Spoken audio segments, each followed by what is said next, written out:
이 책을 보는 두 가지 시각이 있는 것 같은데, 어쨌든 제목이 사랑의 기술이니까 그냥 직관적으로 받아들이는 그 의미도 있을 테고, 근데 저는 이제 여러 번 읽다 보니까, 아무래도 이 책은 우리가 흔히 생각하는 사랑에 관한 책은 아닌 것 같다. 뭐랄까, 자본주의라고 하죠. 자본주의 사회에 살고 있으니까, 다른 말로는 이제 물질 만능주의라고 할 수도 있겠는데, 그런 자본주의가 심화될수록 개인 고유의 가치가 소멸되죠. 그래서 제 생각에는 저자가 말하는 사랑은 자본주의 시스템에 굴복하거나 종속되지 않고 개인의 가치를 지키면서 능동적으로 살아가는 방법에 관한 것이 아닌가. 자본주의 얘기로 좀 시작을 하겠습니다. 책 제목은 잊어버렸는데 예전에 그 빌 브라이슨이 한참 인기가 있었었잖아요. 그래서 빌 브라이슨 책 중에 빌 브라이슨이 아마 영국 태생인데 어렸을 때 미국에서 좀 살았던 것 같아요. 근데 그 시절을 썼던 책이 있는데 제목이 잘 기억이 안 나는데 어쨌든 그때가 이제 50년대 중반이었던 거예요. 그래서 1950년대 미국에 대한 이야기를 그 책에서 좀 볼 수 있었는데 그때가 제가 왜 그 내용을 기억하냐면 그때가 미국의 각 가정에 텔레비전이 막 보급되기 시작했던 시절이었다고 합니다. 1950년대 중반의 미국은 각 가정에 텔레비전이 한참 보급되던 시기였다. 그래서 재미있는 일화가 나와요. 빌 브라이슨의 책에. 어떤 거냐면 그 당시 미국 어린이들은 주말에 부모와 함께 타운에 가서 쇼핑도 하고 외식도 하고 뭐 아이스크림도 먹고 그리고 만화책도 사고 하는 게 일상이었다고 합니다. 그런데 TV가 보급되기 시작하면서 만화책 시장이 갑자기 이제 인기가 떨어진 거죠. 제가 그 일화를 기억하는 게 재미있는 게 그래서 TV 때문에 만화책의 인기가 사그러들기 시작하면서 그때부터 만화 속 여주인공들의 의상이 야해지기 시작했답니다. TV와 경쟁하기 위해서. 역시 모든 것에는 역사적 배경이 있었던 것 같습니다. 결국은 그것을 통해서 우리가 알 수 있는 거는 1950년대 미국 각 가정에 TV와 냉장고, 그 다음에 청소기 같은 가전제품이 보급되기 시작했다는 것은 결국 어딘가에서는 대형 공장이 운영되고 있었다는 것이고 또 수많은 사람들이 그 공장에서 일하고 있었다는 반증이겠죠. 결국 1950년대가 미국에 자본주의가 완전히 자리 잡은 시기라고 합니다. 미국의 역사를 간단하게 보면 1차 세계대전 이후에 미국 경제가 엄청나게 성장했다가 그 다음에 1929년에 대공황을 맞으면서 확 죽었다가 2차 대전이 끝나면서 다시 살아나는 건데 2차 대전이 끝나는 시점과 1950년대는 맞물리죠. 그래서 그때 빌 브라이슨이 어릴 때 1950년대 미국의 제조업이 활성화되는 시기에 미국에서 살았다는 그런 얘기겠죠. 그러니까 결국은 1950년대는 당시 미국인들 상당수가 제조업에 종사하던 시기였죠.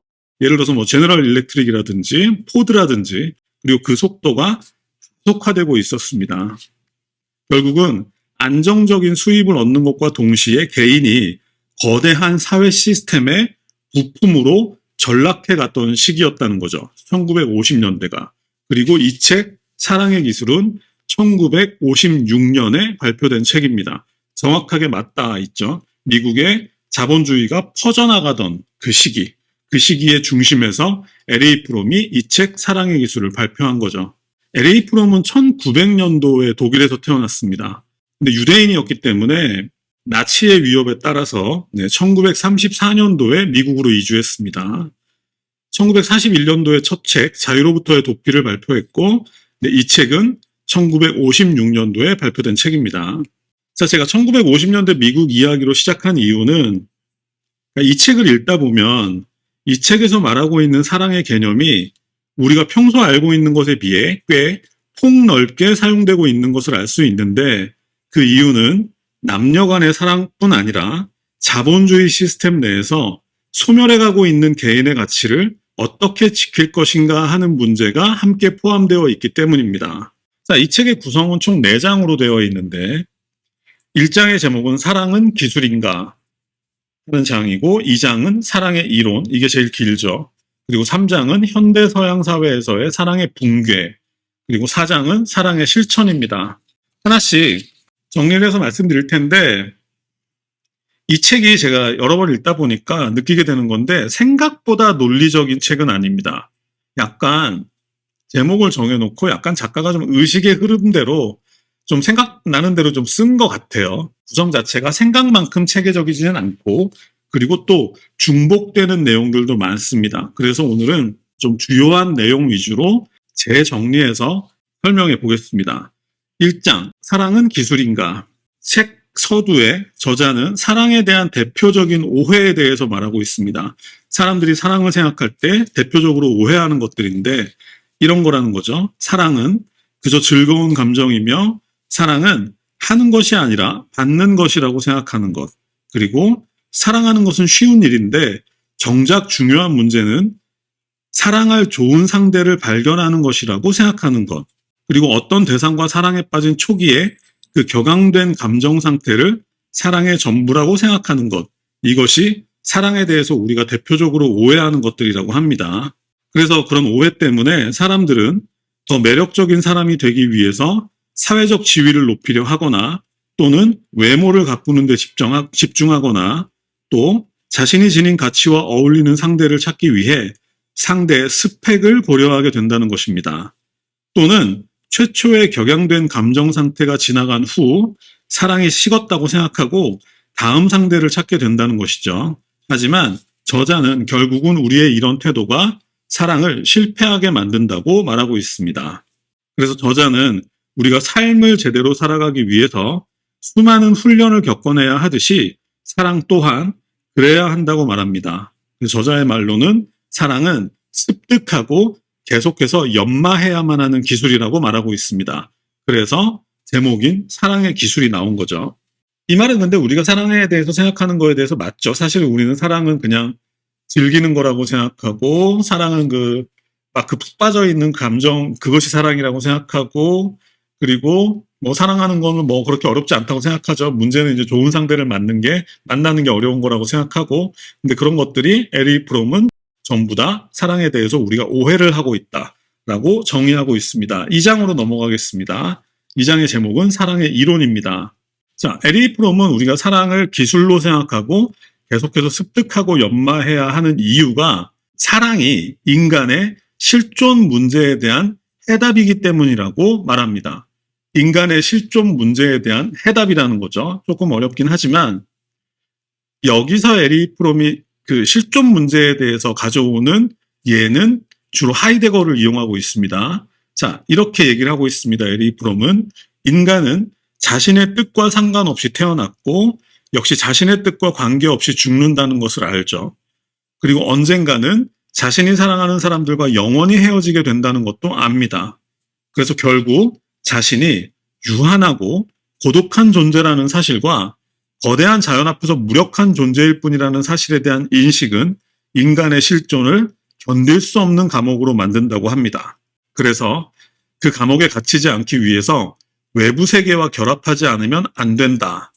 여기에서는 합일이라는 이제 표현을 쓰고 있는데 어쨌든 인간은 결국은 고독하고 무력한 존재이기 때문에 인간의 실존이 감옥에 갇히게 된다는 거죠. 그래서 그 감옥에서 벗어나기 위해서 인간은 외부 세계와 결합하지 않으면 안 되는데 이것을 합일이라고 표현하고 있다. 그것을 극복하기 위해 인간은 전통적으로 특별한 관습이나 신앙을 가진 어떤 집단과 자신을 일치시켜 왔는데 문제는 그것조차 현대 자본주의 사회에 접어들면서 개성을 상실하고 규격화된 부품형 인간들만 양산하는 결과를 낳게 되었다고 합니다. 결국 인간은 외부 세계와 관계를 맺기 위해서 사회 시스템과 일치하는 방향으로 진화해 왔는데 현대 자본주의 사회에 접어들면서 결국 현대 자본주의 사회에 일치하려고 하다 보니까 결과적으로는 개성이 상실되고 규격화된 부품형 인간들만 남게 되었다는 거죠. 결국 현대사회에서 만연하고 있는 알코올 중독이나 마약 중독, 성적 쾌락 추구의 현상은 개인이 타인과의 관계 맺기에 실패했음을 증명하는 증거라고 말하고 있습니다.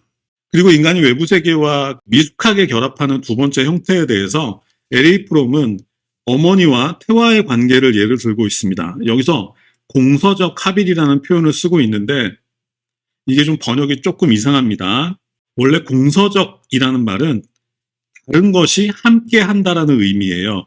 그런데 지금 LA 프롬은 이 공서적 합일이라는 단어를 뭔가 의존적인, 아이가 엄마에게 의존하듯이 의존적인 관계로 사용하고 있는데 지금 이 책에서는 그런 것들을 공서적 합일이라고 표현하고 있습니다. 뜻이 조금 다른 것 같은데 어쨌든 그냥 제 생각에는 이 책에 등장하는 공서적 합일이라는 말은 그냥 한 존재가 다른 존재에게 의존하는 형태의 사랑이라고 생각하시면 될 것 같습니다.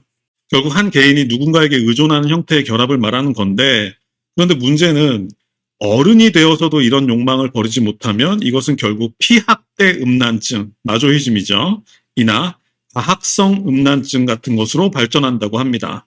그러니까 결국은 타인과의 관계가 1대1의 수평적 관계가 아니라 명령과 착취와 모욕의 관계로 변질된다는 것인데 사실은 에리 프롬이 보기에는 이런 마조히즘과 사디즘 사이에는 별 차이가 없다고 합니다. 왜냐하면 복종하는 대상이 자신이냐 타인이냐의 문제만 있을 뿐이지 결국은 결과적으로 이 두 관계는 같은 것이다. 그리고 이 관계는 어린 시절에 유아기에 어머니에게 종속되었던 그 기억에서 벗어나지 않으려는 그런 어른이 되어서도 그래서 결국은 성숙하지 못했다는 얘기죠.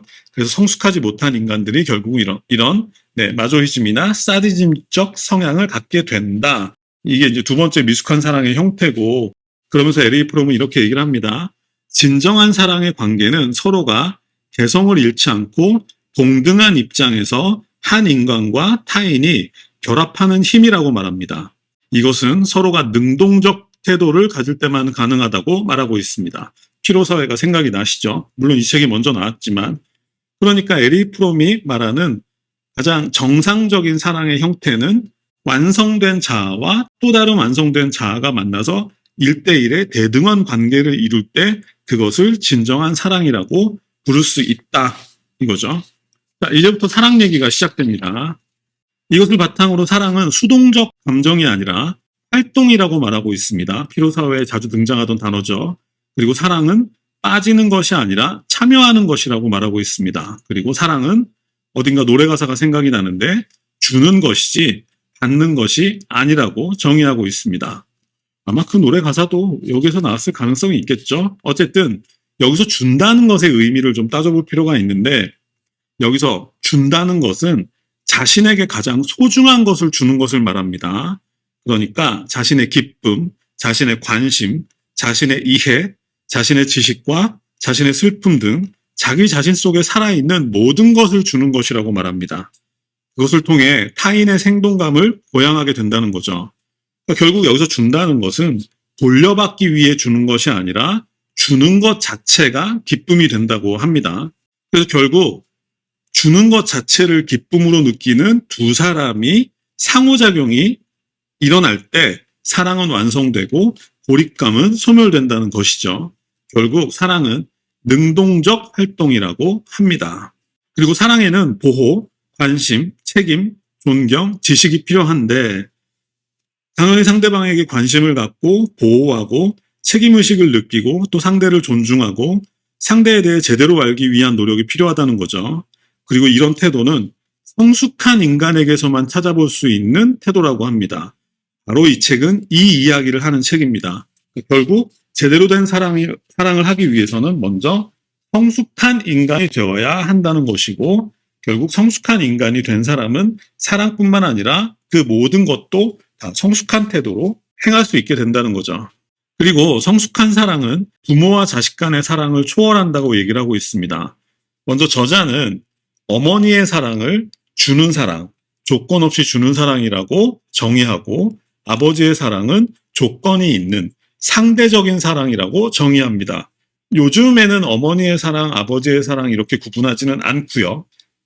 어머니적 사랑, 아버지적 사랑 이렇게 정의를 하죠. 어쨌든 절대적인 사랑을 어머니의 사랑이라고 표현을 하고 있고 상대적인 사랑, 그 조건이 있는 네가 이것을 해내면 내가 너를 사랑할 거야. 이런 것을 아버지의 사랑이라고 정의하고 있습니다. 하지만 이것도 계속되면 문제가 생긴다는 거죠. 결국 어머니의 절대적인 사랑은 자식이 언젠가는 독립해서 성숙한 인간이 되는 것을 전제로 해야 되고, 아버지의 사랑 또한 자식이 언젠가는 자신의 권위에서 독립한다는 것을 전제로 해야 된다고 말하고 있습니다. 그래야 성숙한 사랑을 가진 인격체가 성장할 수 있다는 거죠. 결국 이 과정을 통해 자식은 어머니의 사랑과 아버지의 사랑 두 가지를 함께 가지는 완전한 인격체가 될 수 있다고 말하고 있습니다. 결국은 어른이 되어서도 자식을 놓지 않으려는 부모들, 그 다음에 어른이 되어서도 부모의 품에서 벗어나지 않으려는 그런 자식들, 이런 것들이 이제 사회 문제가 되기도 했는데, 결국 에릭 프롬 또한 가장 성숙한 사랑은 자식이 언젠가는 독립할 것을 전제로 하는 사랑이 가장 성숙한 사랑이다, 이렇게 얘기를 하고 있고요. 그 다음에 성적인 사랑에 대해 얘기를 하고 있습니다. 이것도 중요한 얘기겠죠. 그러니까 우리가 흔히 말하는 사랑에 빠진다는 폭발적인 경험은 오래가지 못한다고 말합니다.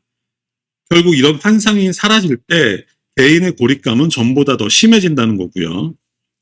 이것에 대한 해결책으로는 우리는 흔히 감정이 사랑의 전부라고 생각하지만 이성 또한 못지않게 중요한 요소라고 말하고 있습니다. 그리고 에릭 프롬은 사랑은 결단이고 판단이고 약속이다라고 말하고 있는데, 이 부분은 철학자들마다 의견이 좀 갈립니다. 그러니까 이성의 영역을 사랑에 포함시킬 것이냐 말 것이냐는 철학자들마다 좀 의견이 갈리는데, 에릭 프롬은 좀 넓은 의미에서 사랑을 정의하고 있는 것 같습니다. 그러니까 에릭 프롬의 사랑의 정의에서는 이성적 요인까지를 함께 합쳐서 사랑이라고 말하고 있는 것 같습니다.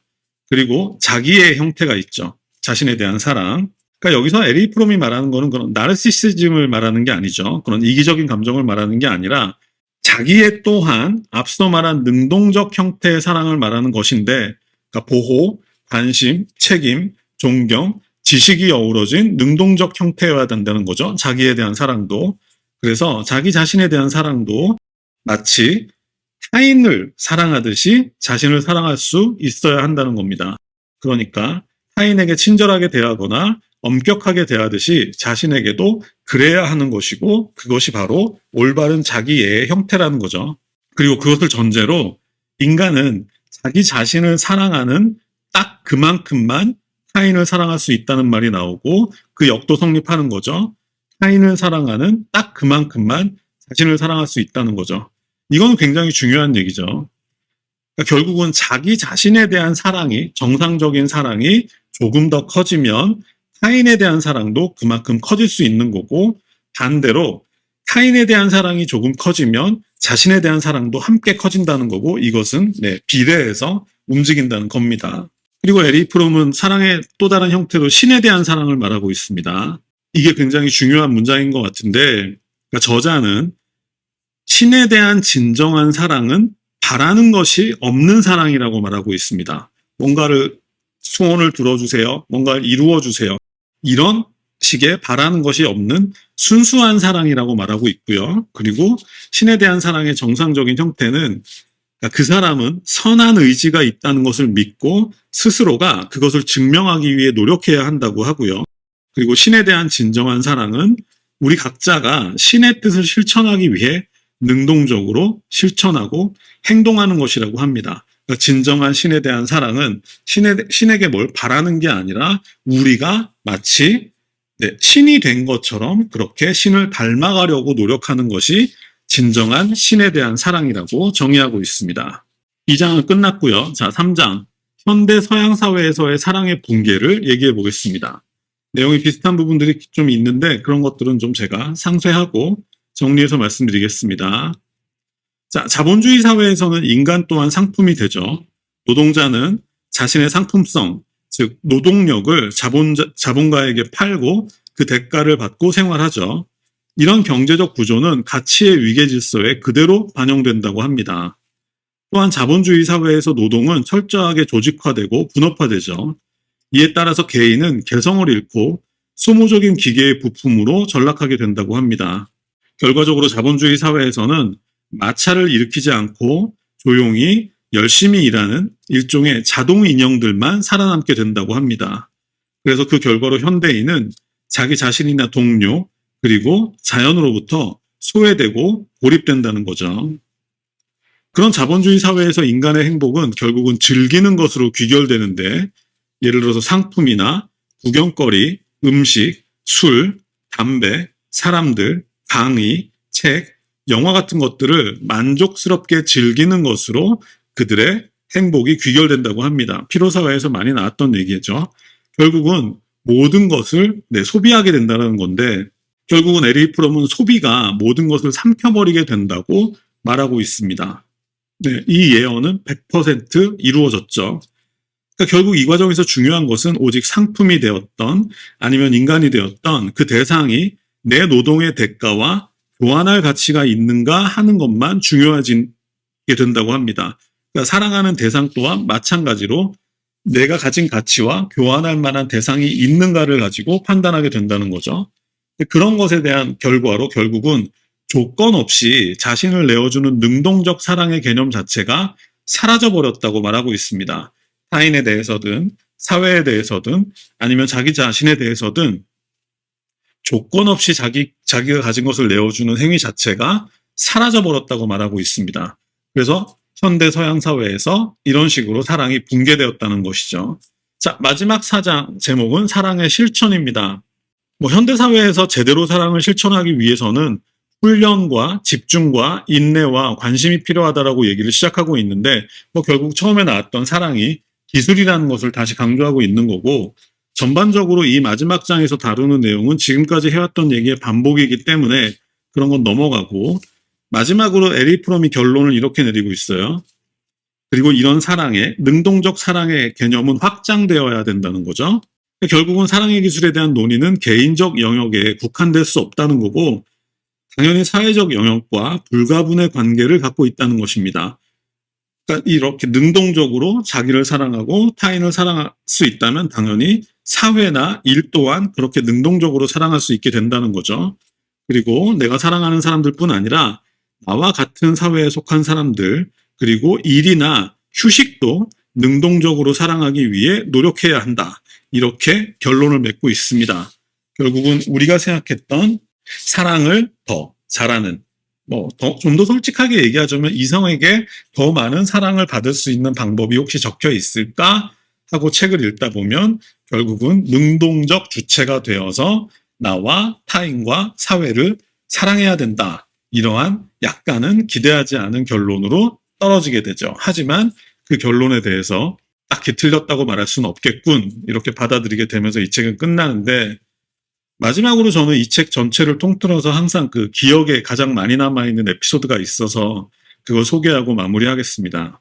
이런 얘기를 해요. 자본주의 사회에서 현대인들이 자신의 가치를 증명하기 위해서 일에 모든 것을 걸고 집중하잖아요. 그 알랭드 보통의 불안에서도 이런 주제가 많이 나왔죠. 또 피로사회에서는 이런 행태를 자기 착취라고 표현을 하죠. 그런데 에릭 프롬은 그렇게 일에 집중하다 보니까 너무 지쳐서 휴식 시간에는 인간들이 아무것도 하지 않으려는 경향을 보인다고 합니다. 그런데 그렇게 일에만 집중하고 개인적인 가치에는 아무 신경을 쓰지 않다 보면 결국 그 개인은 이 자본주의 시스템에 결국은 종속되어서 자동인형이 되어버리고 만다고 합니다. 그때 이제 버지니아 울프가 했던 말이 기억이 나는데, 버지니아 울프는 이런 얘기를 했었습니다. 휴식을 한다는 건 아무것도 안 하는 게 아니라 뭔가 다른 것을 하는 것이다. 이렇게 말했었습니다. 마찬가지로 인격을 말살당하고 시스템에 종속된 자동인형이 되지 않기 위해서는, 다시 말해 균형, 일과 개인의 가치라는 균형을 잃지 않기 위해서는 인간은 뭔가 다른 것을 해야 한다는 것이죠. 이를테면 독서 같은 것들인데, 결국 여기서 이제 나오는 결론은, 제가 내리는 결론은 항상 유사하지만 항상 이렇게 떨어지죠. 삶은 영원한 투쟁이다. 까미가 한 말이고요.